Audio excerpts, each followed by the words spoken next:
من يهده الله فلا مضل له ومن يضلل فلا هادي له ونشهد أن لا إله إلا الله وحده لا شريك له ونشهد أن محمدا عبده ورسوله صلى الله عليه وعلى آله وصحبه وسلم تسليما كثيرا كثيرا أما بعد قال الله تبارك وتعالى وإن كنتم في ريب مما نزلنا على عبدنا فأتوا بسورة من مثله وادعوا شهداءكم من دون الله إن كنتم صادقين.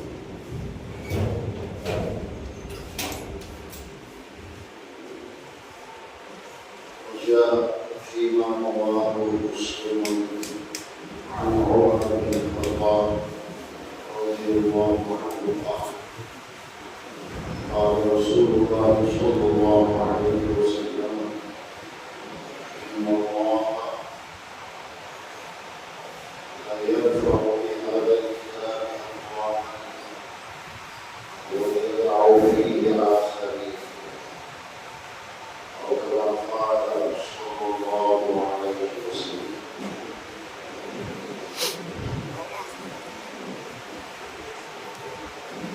عربی زبان کے اندر ایک لفظ ہے سوفا، اس کے معنی ہے تھوڑی دیر کے بعد کوئی بھی بات ہو فوراً نہ کیا جائے بلکہ تھوڑی دیر کے بعد کوئی کام کیا جائے اسے سوفا کہا جاتا ہے. یہ لفظ اور ورڈ ایسا ہے جس کی وجہ سے انسان بہت بہانے کرتا ہے.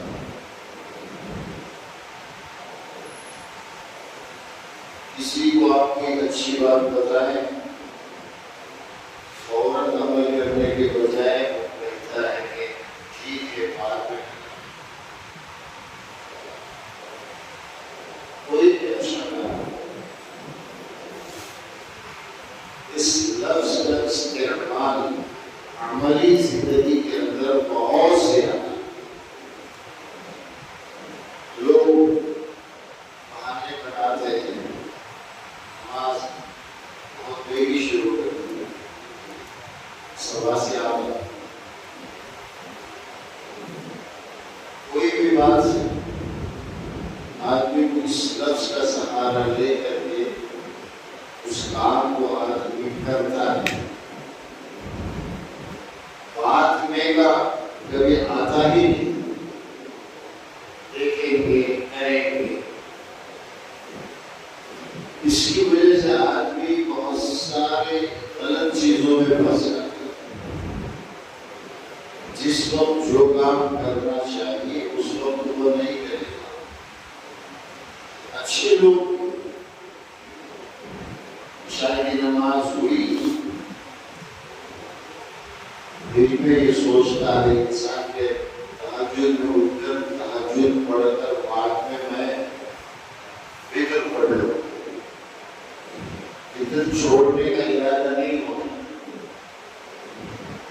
ارادہ اچھا ہے کہ اگر کوئی تہجد پڑھتا ہے تو اس کے لیے فکر تہجد کے بعد اچھا ہے. ایک اچھے کام کا ارادہ ہی کرے گا. یہ سوچے گا کہ ٹھیک ہے ابھی نہیں پڑھوں گا تہجد کے بعد پڑھنے والی جو فضیلت ہے اسے میں حاصل کروں. اور پھر سو جاتا ہے تو مشکل سے فجر کے نماز سے پہلے اٹھتا ہے. تہجد بھی ختم اور فکر بھی ختم. تو آدمی بعد میں کریں گے پھر کریں گے اس بہانے سے بہت سارے ضروری کام بھی چھوڑنا ہے. اس لیے یہ سوفا جو لفظ ہے بہت ساروں کے لیے اس میں امتحان بھی ہے، آزمائش بھی ہے، اور آدمی اس کی وجہ سے بڑے نقصان میں رہتے ہیں. اس لیے اول فرض میں کوئی بھی کام کرنا چاہیے. جب کوئی کام ہو اور آپ کے پاس سب کچھ ہو، بالکل اس کام کو انجام دینا بہت ضروری ہے.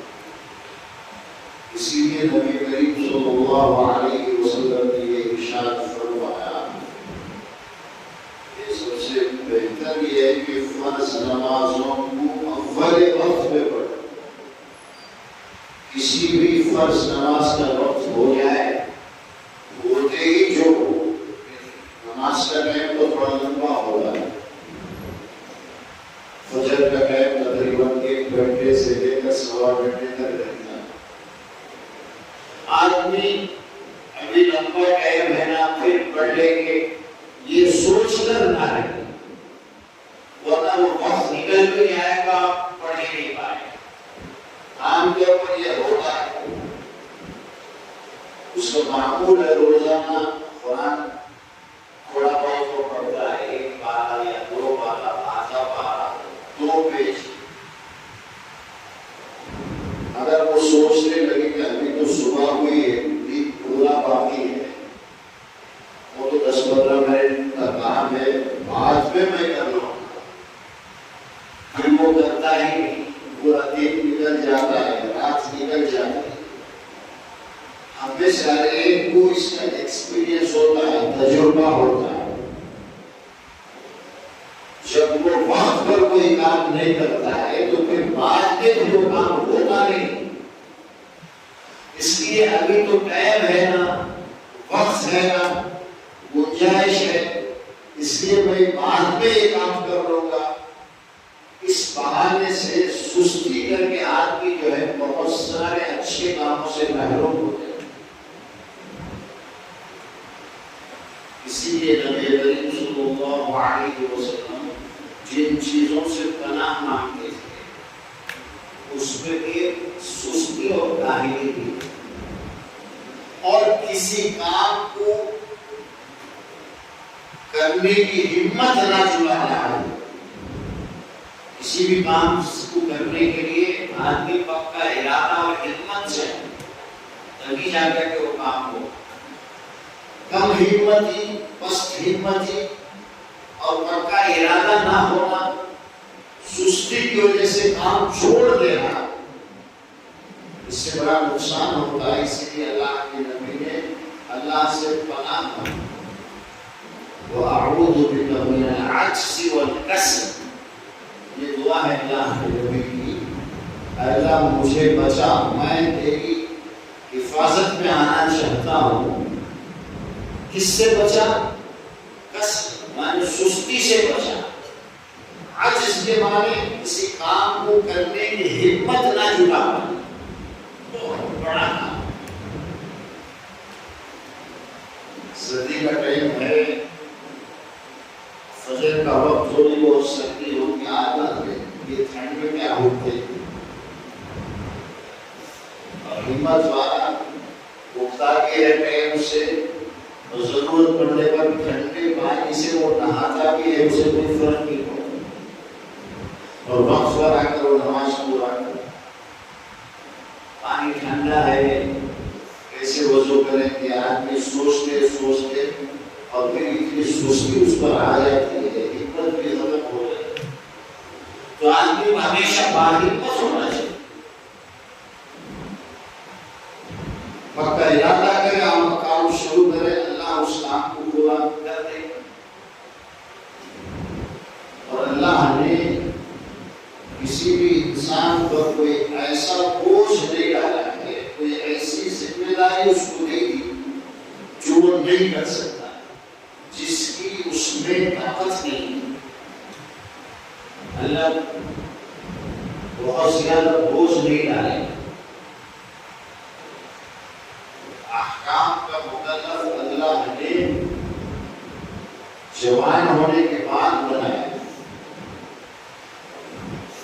حدیث میں بتایا گیا کہ یہ جو فرشتے لکھتے ہیں ہمارے جو بھی ایکٹیویٹی ہم جو کرتے ہیں اسے وہ سب لکھتے ہیں تاکہ وہ اللہ کے سامنے پیش کریں اور قیامت کے دن ہمارے ایک ایک کام اور عمل کا حساب ہوگا۔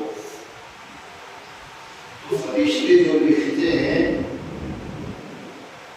وہ جوانی کے بعد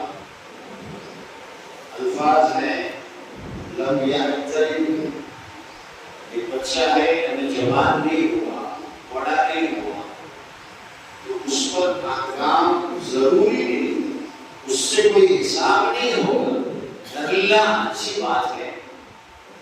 حدیث میں تو یہاں تک بتایا گیا کہ 10 سال کا ہو جائے تو نماز اگر چھوڑ رہا ہو تو اس کی پٹائی کرو، اسے ماں باپ کی ذمہ داری ہے کہ اسے سختی کرے اور اس کو نماز کا پابند بنائے 10 سال سے۔ لیکن نماز بازگشت کب ہوگی؟ نماز کے چھوڑنے پر اللہ اس سے سوال کرے گا، کب اس سے ضروری ہے جب بچہ بڑا ہو، اسے احترام ہونے لگے۔ یہ سب سے بڑا ہونے کی سب سے بڑی نشانی ہے۔ عام طور پر 14-15 سال کی عمر میں بچہ اس مرحلے کو آتا ہے، لڑکی تو اور پہلے، جب بچی ہو یا بچہ ہو، بڑے ہو گئے اب ان پر ذمہ داری ہے، ان کی ایک ایک ایکٹیویٹی محفوظ کی جائے گی اور اس کا جواب دینا پڑے گا۔ اگر اس کے اندر کوئی کمی ہے تو ہر چیز کا حساب دینا پڑے گا۔ تو انسان کو ابھی ٹائم بہنوں بعد میں کریں گے، ابھی وقت بہنوں گنجائش ہے۔ لیکن پچھلے سال رمضان گزر کر کے 1 سال ہونے جا رہا ہے، آج 24 تاریخ ہے، ہو سکتا ہے 18 کو چاند نکل جائے، 30 کا یا پھر 19 کو تو کنفرم، 5 دن رہیں گے۔ ہم میں سے کتنے ایسے ہوں گے جن کے پچھلے رمضان کے کچھ روزے چھوڑ گئے؟ رکھنے کا ارادہ بھی ہے، یہ سوچ کر کے وہ ٹالتا رہا کہ پھر رکھ لیں گے کچھ دنوں کے بعد، ابھی بہت ٹائم ہے نا، اب رمضان آ گیا، وہ روزے ابھی پورے نہیں ہوئے، اب جیسے رمضان شروع ہوگا ان کو تو نہیں رکھ پائے گا، اسی رمضان کے روزے اس کو رکھنا ہے۔ اور ہو سکتا ہے اس رمضان میں بھی خدا نہ کرے کسی عذر کی وجہ سے، بیماری یا سفر کسی وجہ سے کچھ روزے پھر چھوٹ جائے، پھر ان کے لیے پھر انسان کو ایسے ہی ڈالتا رہے۔ تو انسان بہت سارے وہ کام جن کو وہ آسانی سے کر سکتا تھا، سستی اور کاہلی ہمت نہ جٹانے کی وجہ سے وہ کام ادھورے رہ جاتے، ان کاموں کو وہ کر نہیں پاتا، ارادہ کرتے کرتے موت کا وقت آ جاتا ہے اور کام لے کر کے وہ چلا جاتا ہے۔ کسی کا قرض دینا یہی سوچنا کہ دیکھ لے بہت ٹائم کم گزرا ہے نا، ابھی میرے پاس جو ہے وہ کسی اور کام میں یوز کر لوں گا، بعد میں دے دوں گا، دینے کا ارادہ ہوتا ہے، لیکن مال مارنا، اس لیے کسی کا قرض ہو اور اللہ ہمیں ادا کرنے کی طاقت دے دے تو فوراً ادا کرو۔ یہ وہ کام ہے اور یہ کام ہے، آج دے نہ کہو، یہ سارے بہانے ہیں شیطان، اور آج بھی ان کو دوسری چیزوں میں یوز کر لے گا، پھر وہ ختم ہو جائے گا، پھر جمع ہونے تک ٹائم لگے گا اور اس کی ذمہ داری باقی ہے۔ بہت سارے لوگ اچھے ہوتے ہیں، کسی کو موسم کرنے کا ارادہ بھی نہیں ہوتا، لیکن بس یہی سستی اور کاہلی کی وجہ سے، ہمت نہ چھڑا پانے کی وجہ سے بہت سارے واجبات سے وہ کہ اس کی موت آ جاتی ہے اور بہت سارے قرض خواہش کے پیچھے پڑے. حج فرض ہو گیا. وہ یہ سوچ رہا ہے تو میں جوان ہوں, ابھی میری شادی نہیں ہوئی, میں تھوڑا آرام سے کر لوں گا, زندگی میں ایک ہی بار تو حج فرض ہے. اسے کیا گارنٹی ہے کہ اس سال اس پر حج فرض ہوا ہے, اگلا حج آنے تک یہ زندہ رہے گا, کس بات کیا گارنٹی. اور کتنی سخت وعید ہے کہ جس پر حج فرض ہو جائے اور وہ ارادہ اور کوشش نہ کر کر ایسے ہی بغیر حج کیے مر جائے. حدیث کے الفاظ ہیں, وہ مسلمان کی موت نہیں آئے, وہ یا تو یہودی بن کر مرے یا کرسچن بن کر مرے. یعنی ایک فرض آپ پر ضروری ہو گیا, ارادہ ہے آپ کا اسے پورا کرنے کا, لیکن سستی کی وجہ سے سوچتے کہ تھوڑا بعد میں کریں گے, ابھی میں جوان ہوں, شادی ہونے کے بعد بیوی کو بھی ساتھ میں لے کر جاؤں, آدمی الٹی سیدھے پلاننگ کرتا ہے. لیکن انسان کو اس کی منشا کے مطابق جیسے وہ سوچتا ہے ویسے اس کی زندگی گزرے ضروری نہیں. ہماری زندگی اللہ کی مرضی سے گزرتی ہے. ہم کیا کیا ارادہ کرتے رہتے ہیں, کیا کیا ہمارے ڈیزائرز ہو گئے. حضرت علی رضی اللہ تعالیٰ عنہ یہ فرماتے ہیں, عرفت ربی بفسخ العزائم, میں نے اللہ کو پہچانا ہے کہ میرے جو ڈیزائرز ہیں, میرے جو ارادے ہیں, میری جو منشا ہے, اللہ ہمیشہ اسے فیل کرتا ہے. میں ایک کرنا چاہتا ہوں وہ ہوتا نہیں, اس سے ہٹ کر کچھ اور ہوتا ہے, اور مجھے سمجھ میں آتا ہے کہ میرا یہ جو ارادہ ہے وہ پورا نہیں ہوا, اللہ نے اسے ختم کر دیا. ہمارے بھی کتنے ارادے ہیں, کتنی تمنائیں ہیں, ہم کیا کیا سوچتے ہیں. کیا آج تک وہ سب پورے ہو گیا ہے؟ نہیں. یہ دنیا خواہشات, ڈیزائرز, تمنائیں پوری کرنے کی جگہ دی. یہ جو جگہ, یہ جو دنیا ہے, اپنی ضرورت آدمی پورا کرے,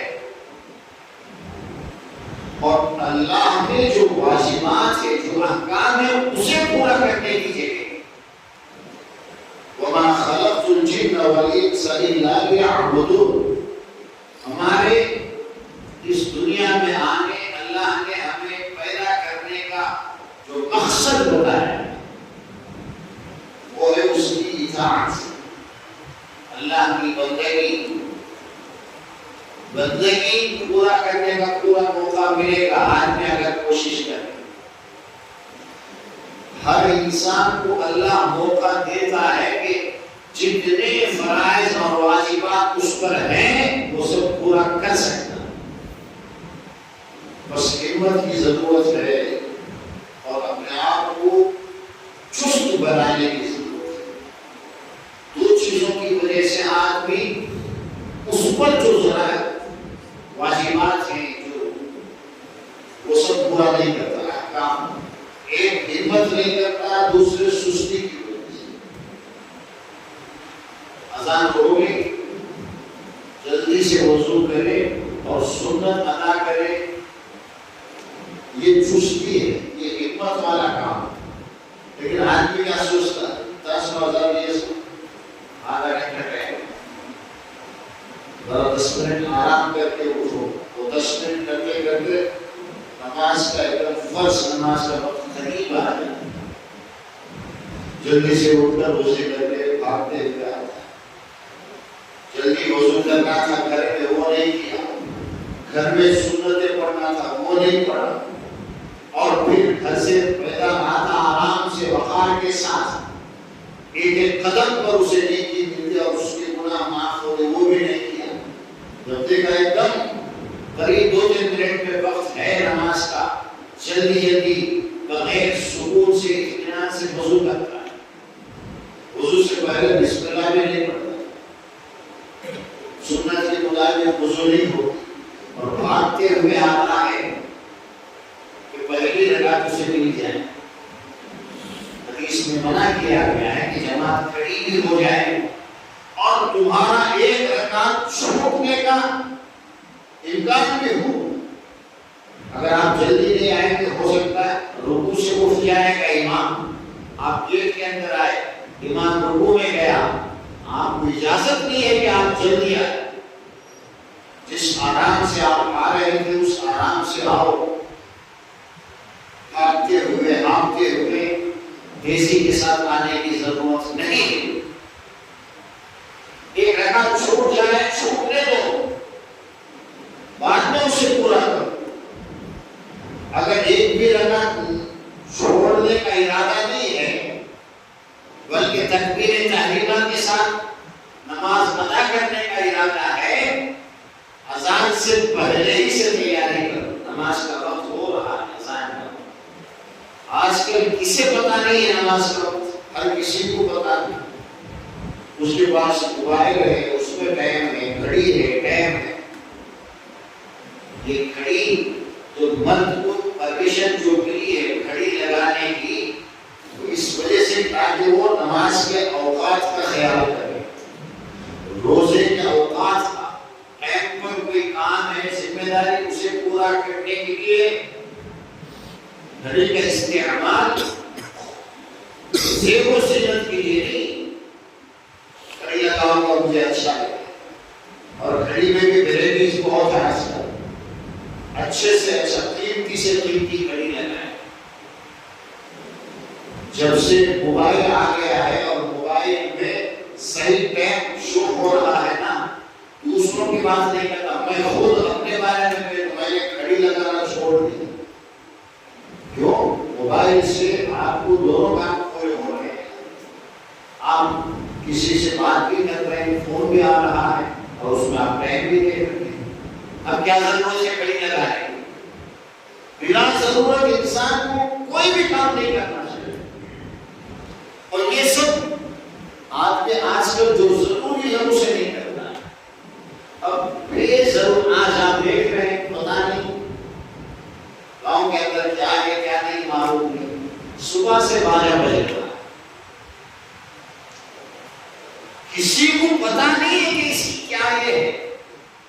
یہ جو شور شرابہ کر کے پورے گاؤں کو پریشان کر رہے ہیں، یہ کتنا بڑا گناہ ہے پتا نہیں، کچھ دین سیکھا نہیں۔ من حسن اسلام المرء ترکہ ما لا یعنی، کسی آدمی کے ایک اچھے مسلمان ہونے کی علامت ہے، یہ آدمی اچھا ایمان والا اچھا مسلمان کب بنے گا؟ جب اس طرح کے فضول چیزوں سے وہ بچے۔ جب تک ہم سے جو چیز کنسرن نہیں ہے، میرے ضرورت کی کوئی چیز نہیں ہے، اللہ نے جو احکام مجھ پر دیے اس کی کوئی چیز نہیں، اور میں اس میں دلچسپی لے رہا ہوں، یہ اچھا مسلمان کبھی نہیں بن سکتا۔ ایک اچھا مسلمان بننے کے لیے فضول چیزوں سے، بیکار چیزوں سے اپنے آپ کو دور کرنا بے حد ضروری ہے، اور یہ کب ہوگا؟ جب وہ دین کو سمجھے گا اور دین کی سمجھ آئے گی قرآن فہمی سے۔ رمضان شروع ہونے والا ہے، اگلا جو جمعہ ہوگا انشاءاللہ رمضان کا ہوگا، اس مہینے میں پھر ایک جمعہ نہیں آئے، یہ آخری جمعہ ہے شعبان کا۔ یہ جو رمضان ہے اس کو قرآن کا مہینہ کہا جاتا ہے، شہر القرآن۔ قرآن کی وجہ سے اس مہینے کی عظمت ہے، قرآن کی وجہ سے کسی کی بھی عظمت ہو سکتی۔ حضرت عمر رضی اللہ تعالیٰ عنہ نے جب وہ خلیفہ تھے، وہ مدینے میں رہتے تھے، مدینہ کیپٹل تھا، خلافت راشدہ کے تحت مکے میں انہوں نے نافع ابن حارث نام کی ایک صحابی کو گورنر بنایا تھا. مکے میں اچھے خاندان کے تھے. پھر وہ نافع ایک مرتبہ حضرت عمر سے ملاقات کے لیے تشریف لائے. حضرت عمر سے ملاقات ہوئی. حضرت عمر نے پوچھا ان سے کہ جو تم آئے ہو اس سے ملنے کے لیے، اس زمانے میں اتنا آسان تو نہیں تھا سفر کہ گئے 2 گھنٹے میں واپس آ گئے. مکے سے کوئی مدینہ جا کر واپس آنا چاہے مہینوں لگ سکتے. تو حضرت عمر نے پوچھا تم جو آئے ہو مجھ سے ملاقات کے لیے، تم اپنے پیچھے تمہاری ذمہ داری کس کو لے کر آئے؟ کسے اپنا اسمان سے اپنا خلیفہ بنا کر آئے، اپنا انچارج بنا کر آئے؟ چونکہ آپ کسی جگہ کوئی ذمہ داری ہے آپ کی اور آپ جا رہے ہیں کچھ دنوں کے لیے، تو اپنی جگہ کسی کو اپنا نائب بنا کر جائے. اللہ کے نبی کسی جنگ میں تشریف لے جاتے تو کسی صحابی کو مدینے میں اپنی جگہ مقرر کر کے جاتے تھے امامت کے لیے. اور بھی بہت سارے غزوہ تبوک کے موقع پر آپ نے بہت پہلے ہی سے بتا دیا تھا کہ سب لوگ تیاری کرو. پہلی بار اللہ کے نبی نے موقع دیا لوگوں کو کہ ایک بہت بڑا معرکہ آنے والا ہے جس میں رومن امپائر کے ساتھ جو ہے ہماری لڑائی ہوگی، خود تیاری کرو. اور پھر حضرت علی رضی اللہ تعالیٰ عنہ کو آپ نے اپنے پیچھے مدینے کے اندر ذمہ داری دے کر دی. حضرت علی غزوہ تبوک میں شریک نہیں. شکایت بھی کی جب نکل رہے تھے. حضرت علی نے پوچھا بھی اللہ کے نبی میں تو آپ کے ساتھ رہنا چاہتا ہوں، بڑا غزوہ ہے، جنگ کا موقع ہے اور بہت بڑے دشمن کا سامنا ہے، آپ مجھے عورتوں میں چھوڑ کر جا رہے ہیں؟ میں تو آپ کے ساتھ رہنا چاہتا ہوں، جہاد میں شریک ہونا چاہتا ہوں. مدینے میں سارے مرد جا رہے ہیں اور مجھے آپ یہاں اپنی ذمہ داری دے کر جا رہے ہیں. اس موقع پر اللہ کے نبی نے یہ فرمایا تھا کہ اے علی، کیا تمہیں اس بات کی خوشی نہیں ہے کہ تم جیسے موسیٰ علیہ السلام نے ان کے بھائی ہارون کو جو ذمہ داری دی تھی، جب وہ اللہ سے ملاقات کے لیے گئے تھے تو ہارون کو وہیں چھوڑ کر گئے تھے. تو میری اور تمہاری اسی طرح کا ہمارا تعلق ہے جیسے کہ موسیٰ اور ہارون میں تھا. تو حضرت عمر نے حضرت نافع سے پوچھا کہ تم آئے ہو مکے میں کس کو اپنا نائب بنا کر آئے، تمہارے کام کی ذمہ داری کس کو دے کر آئے؟ انہوں نے عبد الرحمن ابن حمزہ نام کے صحابی تھے، ان کا نام لیا، معروف نہیں تھے. حضرت عمر نے پوچھا کہ کون ہے، ان کو تو ہم نہیں جانتے کون ہے.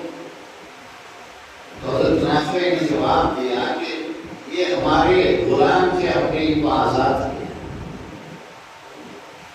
حضرت عمر نے کہا مکے جیسے شہر میں جہاں بڑی آبادی جو ہے قریش کی ہے، اور قریش وہ اپنے آپ کو بہت سپیریئر سمجھتے تھے، کوئی باہر کا آ کر ان پر حکومت کرے بالکل پسند نہیں تھا. تو شریف خاندان کے تھے، یا تو کوئی قریشی ہوگا، کسی غلام کو مکے میں ان قریشیوں کے اوپر جو ہے آپ ذمہ دار بنا کر آگے ہو، یہ کیسے وہ لوگ برداشت کریں؟ حضرت عمر نے ان سے کہا.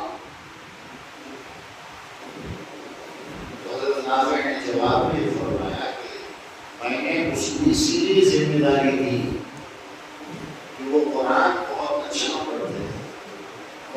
کہ وہ ماہر اور میراث کی جو احکام ہے وہ سب اچھی طرح جانتے ہیں۔ قرآن میں وہ احکام بیان کیا ہے، قرآن کے وہ چونکہ ماہر ہیں اس لیے میں نے مناسب سمجھا کہ ان کو یہ موقع دیا ہے، اگرچہ وہ غلام ہیں کہ خاندان کا کوئی یہ نہیں آزاد کرتا غلام۔ جو حضرت عمر نے یہ سنا پھر حضرت عمر نے ایک حدیث بیان، یہ پورا واقعہ امام مسلم نے بیان کیا، 817 نمبر حدیث میں اس میں یہ بیان کیا۔ حضرت عمر نے کہا کہ بے شک تم نے صحیح کہا، اللہ کے نبی نے یہ بات فرمائی مجھے یاد ہے، ان اللہ لیرفع بہذا الکتاب اقوام، بے شک اللہ تبارک و تعالی اس کتاب کے ذریعے سے بہت ساری قوموں کو عزت سے نوازتا ہے، نیچے سے اوپر اٹھاتا ہے۔ قرآن ایک ایسی دولت ہے جس کی وجہ سے کسی کا خاندان اچھا نہیں ہے، لیکن وہ قرآن کا ماہر ہے تو پھر وہ بڑے خاندان کی برابری کر سکتا ہے۔ ذلیل بھی عزت حاصل کر لیں، لیرفع بہ اقوام، یہ دونوں کو امام بخاری اور امام مسلم اور سیاہ سترہ میں سب کے استاد ہیں حضرت اعمش، بڑے محدث ہیں، بڑے امام ہیں، وہ خود فرمایا کرتے تھے نہ میرے خاندان میں کوئی بات ہے، نہ میری باڈی کچھ ایسی ہے، کچھ نہیں ہے، اللہ نے جو عزت آج مجھے دی ہے وہ صرف اس کتاب کی وجہ سے، قرآن کی وجہ سے، اللہ نے مجھے قرآن کے علم سے نوازا، اس لیے آج میرا یہ مقام ہے، ورنہ کوئی اگر ان سے نام سے ناواقف ہوتا تو ان کی عزت بھی نہیں کرتا تھا۔ کوئی اجنبی باہر سے کوئی آدمی آتا اور اس کو پتا نہیں ہوتا کہ یہ اعمش ہے تو ایک عام آدمی سمجھ کر وہ عزت بھی نہیں کرتا تھا، لیکن وہ امام بخاری کے استاد ہیں، امام مسلم کے استاد ہیں، بڑے بڑے محدثین ان کے شاگرد ہیں، اعمش نام سے محبت پیدا ہوگی، لیکن خود فرماتے ہیں اللہ نے مجھے اس کتاب سے عزت بخشی۔ قرآن وہ دولت ہے جس کے پاس بھی ہو وہ اللہ کے نزدیک بڑا محترم، بڑی عزت والا ہے۔ اور قرآن کہ ہم ماہر کہتے ہیں کہ جب ہم اس کو پڑھیں گے سمجھیں گے، جب تک قرآن کی جو بھاشا ہے، قرآن عربی زبان میں ہے ہم سب جانتے ہیں، جب تک کوئی مسلمان عربی زبان چونکہ اللہ کا کلام اس زبان میں ہے اسے سیکھ کر اس کو سمجھنے کی کوشش نہیں کرے گا، وہ قابل عزت اس حساب سے نہیں ہو سکتا، اس کی عزت نہیں ہو جس نے اپنی ساری زندگی گزار دی، دنیا کے مختلف کورس، مختلف جو ہے لینگویجز سیکھا، اس نے سب کچھ اس کے پاس ہے، لیکن قرآن کو سمجھنے کے لیے عربی سیکھنا اس نے گوارا نہیں کیا۔ اللہ کے نزدیک وہ کبھی بڑا قابل احترام ہو ہی نہیں سکتا، موقع ہونے کے باوجود اگر کوئی نہیں سیکھتا ہے تو اس سے بڑا بدنصیب کوئی نہیں۔ اسی لیے علامہ اقبال جو بہت بڑے شاعر تھے نا، وہ ایک بات کہا کرتے تھے، وہ کہ ایک شعر بہت مشہور ہے، وہ زمانے میں معزز تھے مسلمان ہو کر، ہمارے جو اسلاف ہیں، ہمارے جو بڑے ہیں، ہماری پچھلی جو ہسٹری ہے پاسٹ، وہ چونکہ صحیح معنوں میں مسلمان تھے، اسلام پر ان کا عمل تھا، اس لیے وہ عزت والے تھے،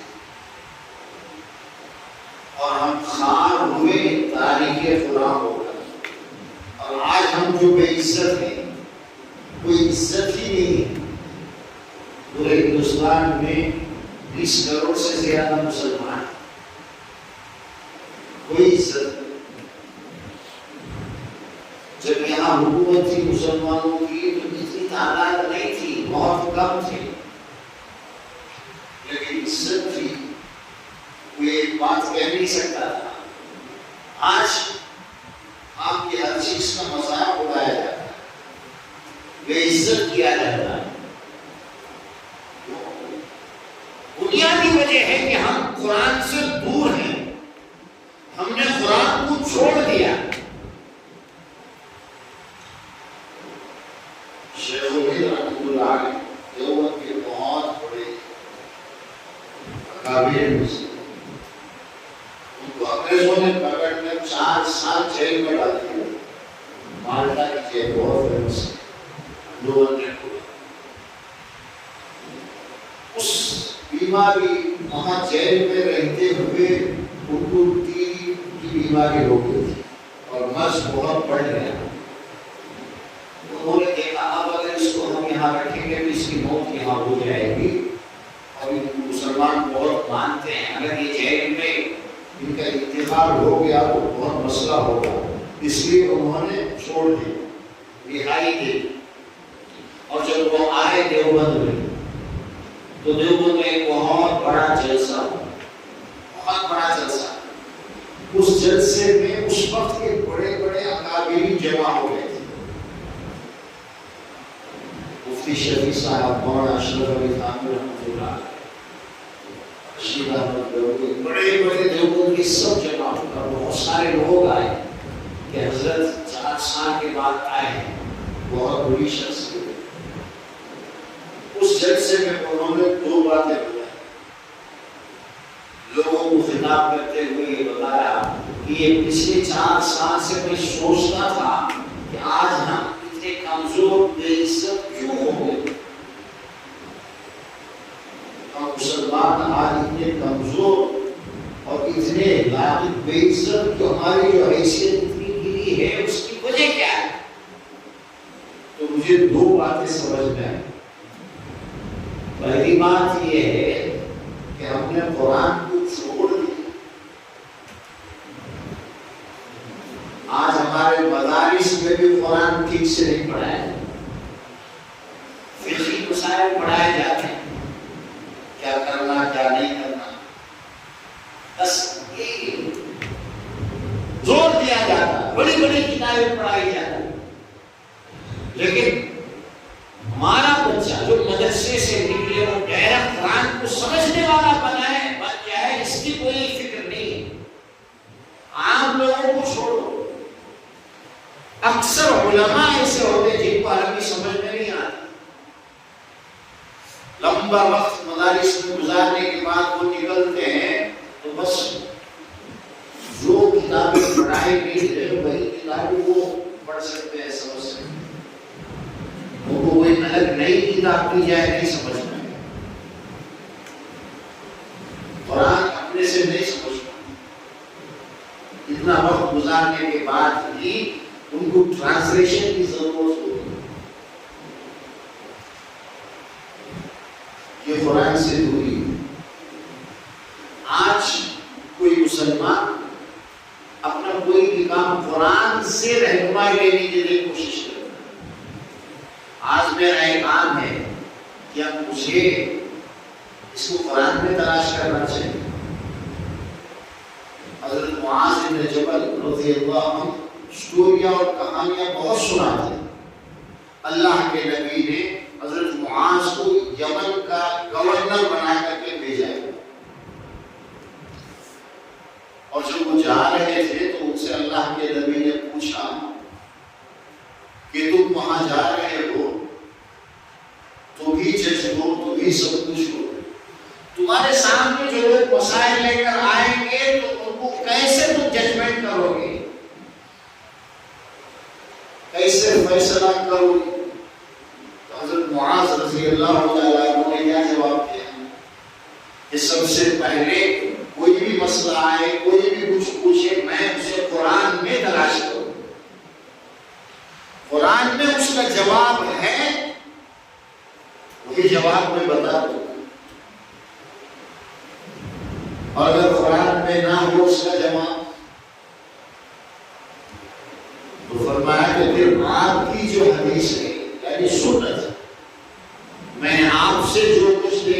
سنا، آپ کی جو باتیں ہیں اس میں دیکھو گا، اس میں اگر جواب ملا ٹھیک ہے، ان دونوں میں رہو، نہ قرآن میں وہ بات ہے نہ سنت میں کوئی بات ہے، تو میں ان دونوں کو سامنے رکھ کر سوچوں گا، غور و فکر کروں گا، اور مجھے جو بات سمجھ میں آئے گی میں اس کے حساب سے فیصلہ کروں۔ ہمارے لیے قیامت تک یہی ہے، کوئی مسئلہ ہو، کوئی بات ہو، ڈائریکٹ قرآن دیکھو، قرآن میں وہ مسئلہ ہے، پھر سب کچھ بیکار ہے۔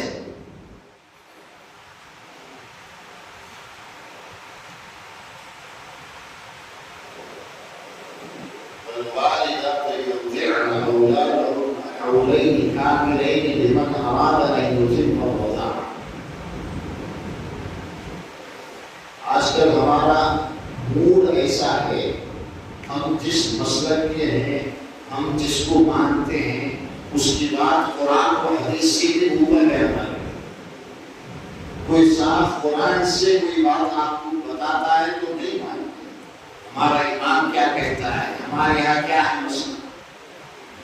قرآن میں صاف طور پر اللہ نے بتا دیا، والوالدات یرضعن، مائیں اپنے بچوں کو 2 سال پورے دودھ پلائیں۔ مدت رضاعت قرآن میں صاف اور کلیئر ہے۔ والوالدات یرضعن اولادهن حولین کاملین لمن اراد ان یتم الرضاعة۔ اور جمہور علماء، امام شافعی اور دیگر ائمہ سب اسی کو مانتے ہیں۔ دودھ پلانے کا جو ٹائم ہے وہ بچہ پیدا ہونے سے لے کر 2 سال، قرآن کی آیت میں کلیئر ہے۔ لیکن ہمارے امام ابو حنیفہ رحمۃ اللہ علیہ کے نزدیک 2.5 سال 30 مہینے، اور ہم اسی پر کھڑے۔ قرآن کی صاف آیت ہے، لیکن ہمیں ہمارے امام صاحب کا جو قول ہے وہی ہمیں دیکھنا ہے۔ بہت سارے مسائل، بہت سارے مسائل،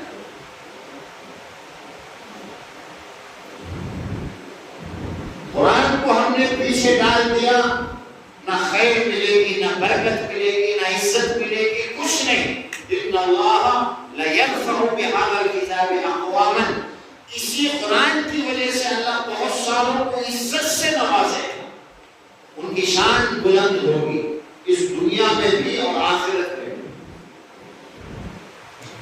حضرت ابن عباس رضی اللہ عنہما جب نبی کریم صلی اللہ علیہ وسلم کا انتقال ہوا تو آپ کی جو عمر، کسی نے 8 سال بتائی، کسی نے 11، کسی نے 13، میکسیمم زیادہ سے زیادہ جو ان کی عمر ہے اللہ کے نبی کے انتقال کے وقت رضی اللہ عنہ 13 سال رکھ لو۔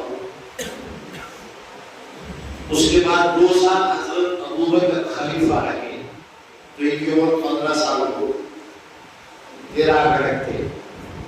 پھر حضرت عمر جب آئے خلیفہ بنے تو حضرت عمر اپنی کسی بھی میٹنگ میں ایک کو جو کہ ابھی جوان ہے 15 سال کے ہیں، بڑے بڑے صحابہ کے ساتھ ان کو بٹھاتے تھے۔ غزوہ بدر کے موقع پر جو صحابہ شریک تھے، بدری صحابی بڑا نام ہے، بڑی عزت ہے، بڑے بڑے صحابہ کے ساتھ ان کو بھی بٹھاتے تھے۔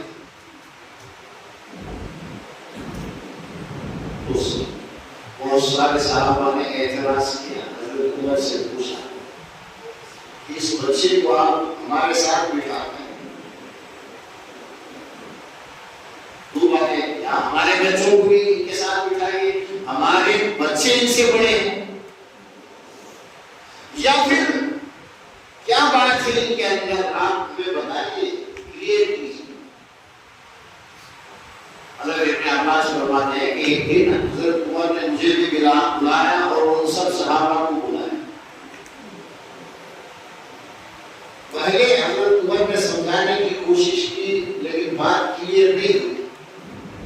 کہا بھائی تم ان کا مقابلہ کیوں کرتے ہو، یہ وہ بچہ ہے جسے اللہ کے نبی نے اپنے گود میں لیا، ان کی یہ دعائیں دی، اللہم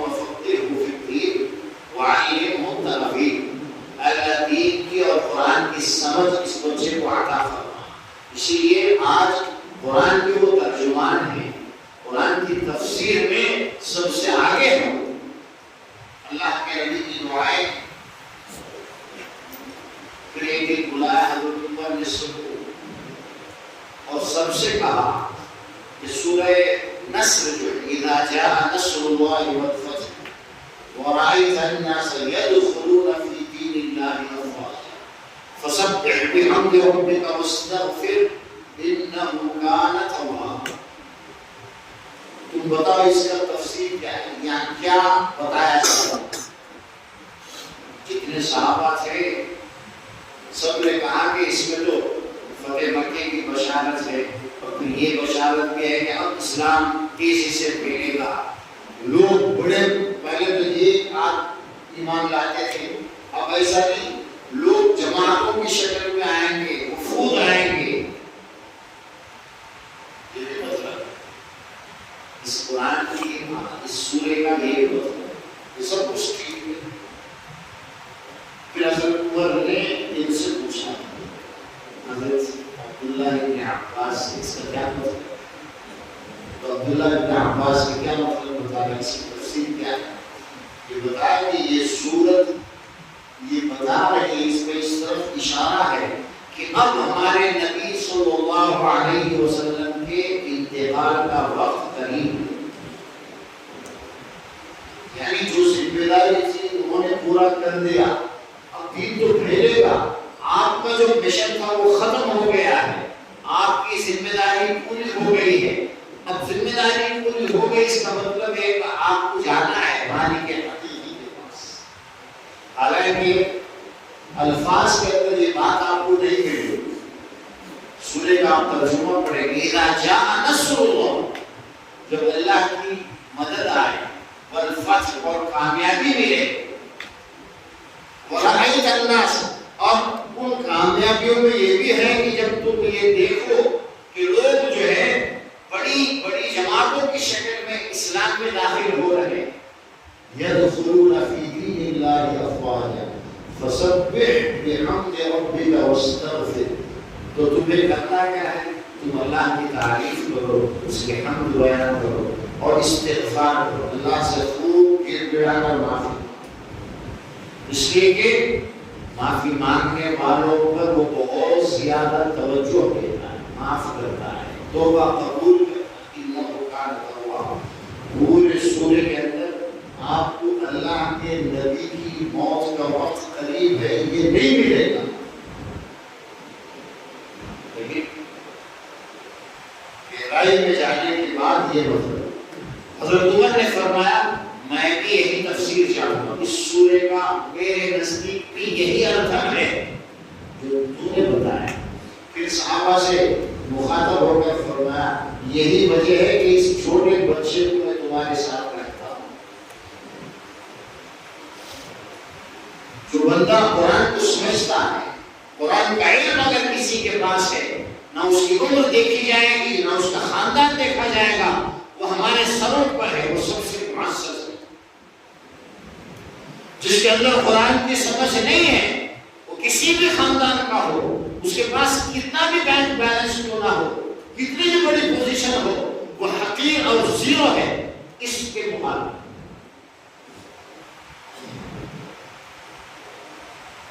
بساوقات یہ ہوا اللہ کے نبی کے زمانے میں کہ کئی لوگ شہید ہوئے اور ہر ایک کے لیے الگ الگ قبر کھودنا ممکن نہیں تھا،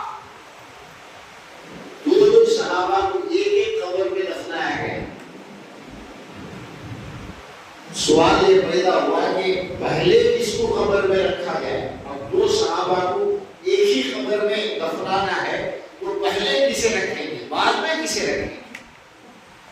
اللہ کے نبی نے یہ فرمایا دیکھو جس کے پاس قرآن زیادہ ہے، جو قرآن کو زیادہ یاد کیا ہوا ہے، قرآن کی زیادہ آیتوں اور سوروں کا جو حافظ ہے، قرآن کا علم جس کے پاس جتنا زیادہ ہے، وہ مستعد سے پہلے قبر میں رکھو۔ ہر جگہ افضلیت اور اولویت، اس لیے امامت کی جب بات آئے اللہ کے نبی نے فرمایا امامت کے لیے سب سے زیادہ مستحق وہ ہے جو اللہ کی کتاب کو سب سے جو اچھا پڑھ سکتا ہے۔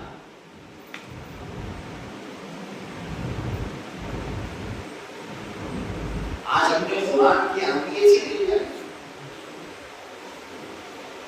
قرآن خود پڑھنا، قرآن خود سمجھنے کی کوشش کرنا، اس کی زبان کو سمجھنا اور پھر اپنے بچوں کو اس میں لگانا کہ میرا بچہ قرآن فہم بن جائے، قرآن کو سمجھنے والا بن جائے، اور پھر جہاں قرآن پڑھایا جاتا ہے اسے اپنے گھر کی ضرورتوں سے زیادہ یہ سمجھنا ہے کہ اس کی ضرورت ہے۔ میرے گھر میں ایک وقت کا کھانا نہیں پکے گا چلے گا، مریں گے نہیں میرے بچے، لیکن اگر میرے گاؤں کے اندر، میری مسجد کے اندر کوئی قرآن کو پڑھانے والا نہیں ہے، یہ تو موت ہے ہمارے گاؤں میں۔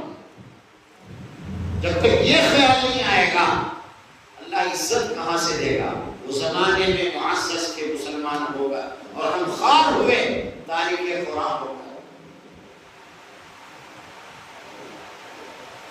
آج عرب ملکوں میں جو یہ آپ دیکھ رہے ہیں ترقی ہے، ریلوے ہے، یہ ایسی ہی نہیں ہے۔ سعودی عرب کا یہ قانون ہے، اور جو قرآن ہوتا ہے، آپ ڈگری جب آپ پڑھتے ہیں اس میں الگ الگ شعبے ہوتے ہیں، الگ الگ لینگویج ہوتا ہے، قرآن کا ایک الگ سبجیکٹ ہوتا ہے۔ جو قرآن کے سبجیکٹ میں ہے، تفسیر پڑھا رہا ہے، قرآن پڑھا رہا ہے، اس کی سیلری سب سے زیادہ ہوگی۔ دو بچے ایڈمیشن لیے ہیں، ایک حدیث میں لیا ہے، ایک قرآن میں لیا ہے، اور ایک جو ہے فقہ میں لیا ہے، ان تینوں میں اسکالرشپ جو ہے، جو بچہ قرآن میں لے گا اس کو زیادہ ملے گی۔ قرآن کی وہ اہمیت ہے۔ آج ہماری نزدیک کوئی اہمیت نہیں ہے، ہم اپنا سارا پیسہ، ساری انرجی لگائیں گے دوسرے کورسوں کی کوشش کریں گے، سب کا یہی حال ہے۔ اور جو لوگ اس میدان کے ہیں وہ بھی اپنے بچوں کو اس طرف نہیں بھیجتے، اس لیے کہ یہاں فیوچر ہی نہیں ہے۔ کئی سال لگا کر مدرسے سے آتا ہے، نہ اس کو کوئی اچھی نوکری ہے، نہ اس کا کوئی خیال کرنے والا۔ آج ہم 5000 کے قریب ہمارے گاؤں کی آبادی ہے، بچے بڑے سب ملا کر دیکھیں گے 5000۔ ان 5000 میں کتنے بچے ہیں جو ڈائریکٹ عربی میں قرآن کو سمجھ سکتے ہیں، اور کتنے بچے وہ ہیں جو انگلش جانتے ہیں؟ چھوٹا چھوٹا بچہ بھی انگلش بولتا ہے۔ کتنے بچے ہیں جو تیلگو جانتے ہیں؟ سب جانتے ہیں تیلگو 100% سب جانتے ہیں، عورتیں، بچے، بڑے سب جانتے ہیں۔ انگلش کوشش کرتے ہیں، کانوینٹ میں بھی انگلش میں تو کیا بھی نہیں، انگلش نہ بھی ہو سب کچھ ہے۔ بہت سارے آج ہم چونکہ مرعوب ہیں، 200 سال تک برٹش والوں کے اندر میں رہ کر انگلش ہمارے اوپر حاوی ہے، ورنہ بہت سارے ایسے ممالک ہیں جہاں کوئی اہمیت نہیں ہے انگلش کی۔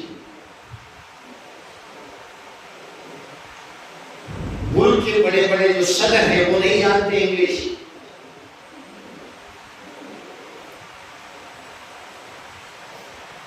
بڑے بڑے آفسوں میں انگلش بولنے والے نہیں۔ آپ ایشیا کے کنٹریز میں جائیں گے، رشیا میں آپ جاؤ، انگلش بولنے والا نہیں ملے گا۔ وہ تو ہمارے یہاں اس کو بہت بڑا سمجھا جا رہا ہے۔ چائنا میں آپ جاؤ، نہیں ملے گا۔ اور جس قوم کو اپنی زبان کی اہمیت نہ ہو وہ قوم کیا ترقی کرے گی؟ ہمیشہ وہ جو دوسروں کے اندر میں رہتے ہیں۔ تو آج ہم پوری کوشش کرتے ہیں کہ دنیا بھر کے سارے علوم، سارے سبجیکٹ، ساری لینگویجیں ہم سیکھ لیں جن کی ضرورت ہے۔ اگر ہم کوشش نہیں کرتے ہیں، ہمیں ضرورت نہیں ہے، تو وارنی کی ہے وہ لینگویج جو ہماری اس دنیا میں ہمارے قرآن کی لینگویج ہے، ہمارے نبی کی لینگویج ہے، نبی کی سنت کی لینگویج ہے۔ ہزار آپ ترجمہ پڑھ لیں، ہزار آپ ایکسپلیشن کسی ماہر سے درس قرآن سن لیں، جب تک آپ ڈائریکٹ عربی اور اللہ کے نبی کی حدیث سے سمجھنے کے لائق نہیں ہوں گے، دین کا جو اصل مزہ ہے وہ آپ کو ملے گا ہی۔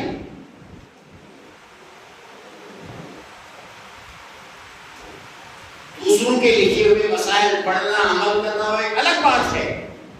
آج آپ کو تیلگو میں بھی ملے گا، اردو میں بھی ملے گا، انگلش میں ہر چیز ہر مسئلہ ملے گا، لیکن اس مسئلے کو مین سورس کے اندر عربی میں جب آپ دیکھیں گے اور پڑھیں گے بات کیا ہے تو ہو ہی نہیں سکتا۔ اور جتنی محنت دین کے نام سے ہو رہی ہے وہ تو اس کو اور بھی دور کرتے چلے جا رہے ہیں۔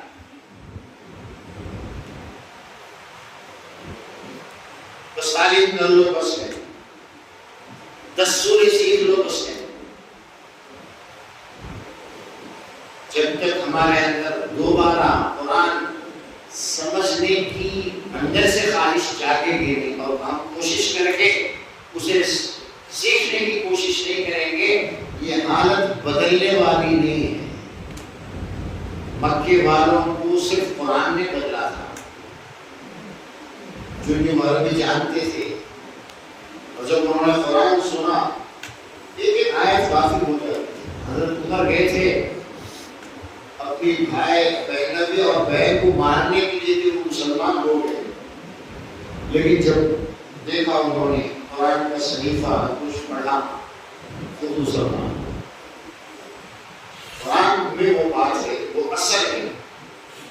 ٹرانسلیشن میں کسی کے درس میں کوئی تیلگو میں آپ کو بتائے وہ بات نہیں ہو سکتی۔ کوشش کرنا ہے کہ ہم ڈائریکٹ اس کے سمجھنے والے بنیں، اور جو بنتا ہے اللہ تبارک و تعالیٰ اس دنیا میں بھی اسے عزت سے نوازے گا۔ ان اللہ لیرفع بہذا الکتاب، اس کتاب یعنی قرآن کے ذریعے سے اللہ بہت ساری قوموں کو، خاندانوں کو، نیشنز کو اللہ کی عزت سے نوازتا ہے، دنیا میں بھی اور آخرت میں۔ وَيَضَعُ بِهِ آخَرِينَ، اور اسی کتاب کی وجہ سے، اسی قرآن کی وجہ سے بہت سارے لوگوں کو اللہ ذلیل بھی کرتا ہے، ان کی پوزیشن ڈاؤن ہو جاتی ہے، جن کو قرآن کی اہمیت نہیں، قرآن کو جو سمجھتے نہیں، کوشش بھی نہیں کرتے ہیں، اور اپنی زندگی اس کے مطابق جینے کی کوشش نہیں کرتے ہیں۔ وہ یہ سمجھتے ہیں کہ قرآن ہمیں ضرور نہیں، ہمارے لیے تو بہت ساری چیزیں ہیں، کسی بھی طرح ہم چلیں گے، سروائیو ہو جائیں گے، دنیا میں بھی اللہ ذلیل کرے گا اور آخرت میں بھی ذلیل کرے گا۔ ہمیں سے ہر ایک کو اپنی جو غفلت ہے اس سے اللہ سے معافی مانگنی ہے، اور اللہ سے دعا کرے کہ اللہ ہمیں بھی قرآن سمجھنے کی توفیق دے، قرآن کے لیے ہمیں بھی اے اللہ تو قبول کر لے، کسی نہ کسی مرحلے میں، کسی نہ کسی حد میں ہم قرآن کی خدمت کرنے والے بن جائیں۔ اللہ تبارک و تعالیٰ ہمیں قرآن کے ساتھ جوڑ دے، قرآن ہمیں سمجھنے کی توفیق دے، اور قرآن کی اشاعت کے لیے، قرآن کو پھیلانے کی جو کوشش ہوگی اس میں اللہ ہمیں بھی قبول کرے۔ آمین۔ وآخر دعوانا الحمد للہ رب العالمین۔